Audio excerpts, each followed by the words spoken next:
Thank you, Mr. Chairman. Thanks to all of the witnesses for being here.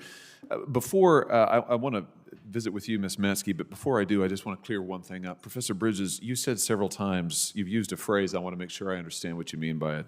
You've referred to people with a capacity for pregnancy. Would that be women?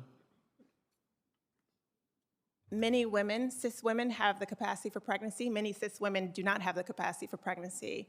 There are also trans men who are capable of pregnancy, as well as non-binary people who are capable of pregnancy. So this isn't really a women's rights issue. We can recognize that this impacts women while also recognizing that it impacts other groups. Those things are not mutually exclusive, Senator Hawley. Oh, so your view is that the core of this right then is about what?